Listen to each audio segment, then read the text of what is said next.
আজকে এই সমাবেশের দাবি অত্যন্ত সিম্পল।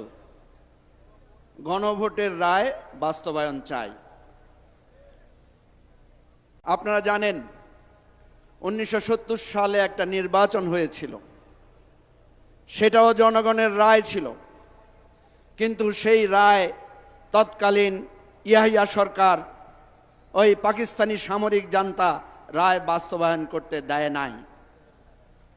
রায় বাস্তবায়ন হলে পুরো পাকিস্তানের নেতৃত্ব আসতো আমাদের এই বাংলাদেশের জনগণের হাতে।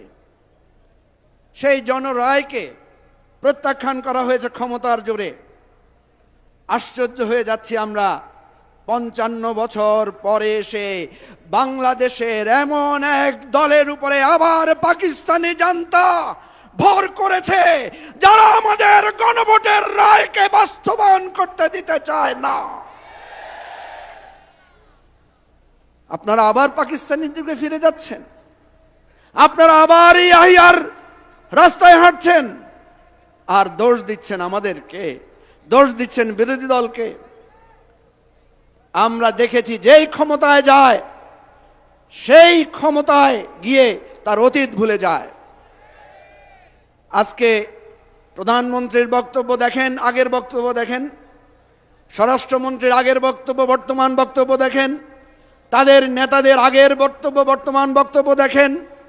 ওই গ্রামে গঞ্জে ছাত্রদল যুবদলের ছোটখাটো নেতাদেরও আগের আচরণ বর্তমান আচরণ দেখেন, কোনো মিল আছে? যাদের আগের কথা আর পরের কথার মিল থাকে না, এরা কোনোদিন জনগণের আশা আকাঙ্ক্ষার পরিবর্তন করতে পারে না। আমাদের স্পষ্ট দাবি, জনগণ স্পষ্ট করে গণভোটে বলেছে।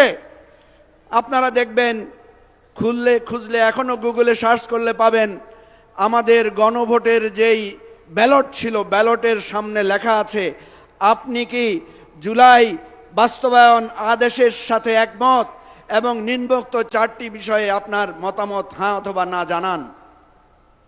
তাহলে জুলাই বাস্তবায়ন আদেশের পক্ষে মানুষ রায় দিয়েছে না? সংবিধান উপরে না গণভোট উপরে? সংবিধান বদলানোর জন্য আমরা কি করি? সংবিধান বদলানোর জন্য আমরা গণভোট করি। গণভোটের রায় হচ্ছে চূড়ান্ত রায়।